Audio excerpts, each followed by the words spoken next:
اعوذ باللہ من الشیطان الرجیم، بسم اللہ الرحمن الرحیم۔ شب برات کی فضیلت۔ حضرت سیدنا علی المرتضیٰ شیر خدا کرم اللہ تعالی وجہہ الکریم سے مروی ہے کہ نبی کریم رؤوف الرحیم علیہ افضل الصلاۃ والتسلیم کا فرمان عظیم ہے، جب 15 شعبان کی رات آئے تو اس میں قیام یعنی عبادت کرو اور دن میں روزہ رکھو۔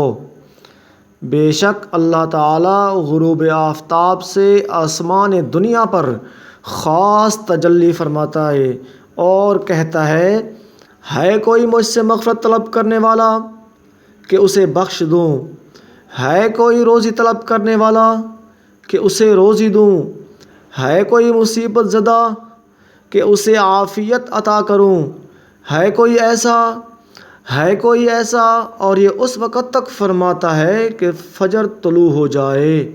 سنن ابن ماجہ میں یہ حدیث پاک موجود ہے۔ تو دوستان گرامی، ہمیں چاہیے کہ ہم یہ رات شعبان کی 15ویں رات شب برات کی رات کہلاتی ہے، نجات اور چھٹکارے والی رات ہے۔ ہم اس میں عبادت کر کے اللہ تعالیٰ کو اور اس کے رسول کو راضی کر کے اپنی آخرت کا ذریعہ بنائیں۔